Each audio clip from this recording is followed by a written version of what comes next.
నమస్కారం. ఈరోజు మనం ముఖేష్ అంబానీ గారి ఇల్లు యాంటిలియా గురించి మాట్లాడుకుందాం. అందరికీ తెలిసిందే కదా ఆ ఇల్లు. అవును, చాలా ఫేమస్. అయితే దాని లోపల విషయాలు, ముఖ్యంగా అక్కడ పనిచేసే వాళ్ల గురించి ఒక ఇంట్రెస్టింగ్ ఆర్టికల్ చదివాను. కొన్ని వివరాలు చూసి ఆశ్చర్యపోయాను నిజంగా. ఓ అలాగా? అవును. సో ఈరోజు మనం ఆ ఆర్టికల్లోని కొన్ని ముఖ్యాంశాలు, అంటే అక్కడ సిబ్బందికి ఇచ్చే ఫుడ్, వాళ్ల జీతాల గురించి కొంచెం వివరంగా చూద్దాం. మంచి టాపిక్, వినడానికే ఆసక్తిగా ఉంది. ఇక్కడ మనం తెలుసుకోవాల్సింది ఏంటంటే, అసలు ఒక బిలియనేర్ ఇంటిని మేనేజ్ చేయడం అంటే దాని స్కేల్ ఎంత ఉంటుంది, ఎంత పక్కాగా ప్లాన్ చేస్తారు, ఆ లగ్జరీ లైఫ్ స్టైల్ వెనక పనిచేసే వాళ్ల విషయంలో ఎలా ఉంటారు, అది అర్థం చేసుకుందామని. నిజమే, బయటకు కనిపించే ఆ వైభవం వెనక ఉండే ఆ ఆర్గనైజేషన్, ఆ సిస్టమ్ ఎలా ఉంటుందో తెలుసుకోవడం ఎప్పుడూ ఇంట్రెస్టింగ్గానే ఉంటుంది.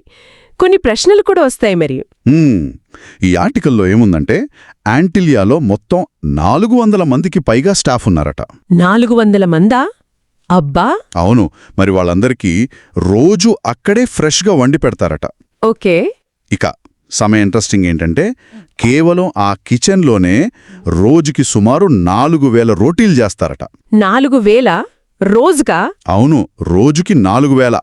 మనం బహుశా ఏడాదిలో కూడా అన్ని తినమేమో కదా. అస్సలు నమ్మలేకపోతున్నాను.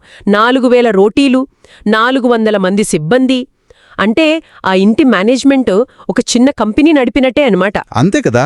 ఇది కేవలం ఫుడ్ పెట్టడం కాదు, ఇంతమందికి టైంకి క్వాలిటీ తగ్గకుండా ఇవ్వడం అంటే దానికి చాలా ప్లానింగ్ కావాలి, ఎగ్జిక్యూషన్ కూడా పర్ఫెక్ట్గా ఉండాలి. నిజమే.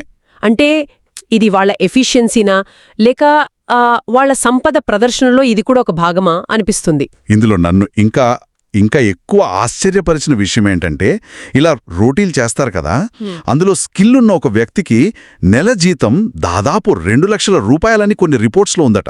2 లక్షల ఓన్లీ రోటీలు చేసినందుక? అవును, అదే నేను షాక్ అయ్యాను. 2 లక్షలు! వినడానికి చాలా ఆశ్చర్యంగా ఉంది. కానీ దీన్ని కేవలం ఆ నెంబర్లా చూడకూడదేమో. అంటే ఇది బహుశా కొన్ని విషయాలు చెప్తోంది. ఒకటి, క్వాలిటీ విషయంలో, హైజీన్ విషయంలో వాళ్ళు అస్సలు కాంప్రమైజ్ అవ్వరని. అవును, అది నిజమే. 2, స్పెషల్ స్కిల్కి వాళ్ళు ఇచ్చే వాల్యూ. అంత పెద్ద ఇంట్లో, అంత రిచ్ ఫ్యామిలీ దగ్గర పనిచేసే వాళ్ళకి నమ్మకం, లాయల్టీ కూడా చాలా ఇంపార్టెంట్ కదా. కరెక్ట్. సో బహుశా బెస్ట్ స్కిల్ ఉన్న వాళ్ళని, నమ్మకమైన వాళ్ళని పెట్టుకోవడానికి, వాళ్ళని అక్కడే ఉంచుకోవడానికి ఇదొక స్ట్రాటజీ కూడా కావచ్చు. కేవలం ఈ రోటీ మేకర్ అనే కాదు, మొత్తం ఆ 400 మంది స్టాఫ్ మేనేజ్మెంట్ వెనుక కూడా ఇలాంటి థింకింగే ఉండుండవచ్చు. కాబట్టి మొత్తంగా ఈ చిన్న విషయం నుంచి మనం గమనించాల్సింది ఒకటి, యాంటిలియాలో ఆపరేషన్ స్కేల్ అంటే 400+ స్టాఫ్, రోజుకి 4000 రోటీలు, ఇవన్నీ ఆ ఇంటి మేనేజ్మెంట్ సైజుని చూపిస్తున్నాయి. అవును, చాలా పెద్ద స్కేల్. అలాగే రెండోది, ఆ రోటీ మేకర్ ఉదాహరణ చూస్తే స్కిల్ ఉన్న స్టాఫ్కి మంచి జీతం ఇవ్వడం అంటే వాళ్లు క్వాలిటీకి, ఫేర్ వేజెస్కి ఇంపార్టెన్స్ ఇస్తున్నారని అనుకోవచ్చు. బహుశా వాళ్ల మేనేజ్మెంట్ స్టైల్లో ఇదొక భాగమేమో. ఖచ్చితంగా. మరి ఈ చర్చ మనల్ని ఇంకో ఆలోచన వైపు తీసుకెళ్తుంది కదా. ఏమిటది? మనం చుట్టూ చూసే ఎన్నో లగ్జరీలు, పెద్ద పెద్ద బిల్డింగులు, వీటి వెనుక ఎంతమంది కనిపించని వాళ్ల శ్రమ, నైపుణ్యం ఉంటాయో. నిజమే. వంట చేసేవాళ్లు, సెక్యూరిటీ, క్లీనింగ్ స్టాఫ్, ఇలా ఎంతోమంది కష్టముంటుంది. అవును. అయితే ఒక సొసైటీగా మనం ఆ కనిపించని శ్రమకి, ఆ స్కిల్స్కి ఎంత వాల్యూ ఇస్తున్నాం, దేని బేసిస్ మీద దాన్ని కొలుస్తున్నాం? యాంటిలియాలోని ఆ రోటీమేకర్ జీతం ఒక స్పెషల్ కేస్ కావచ్చు.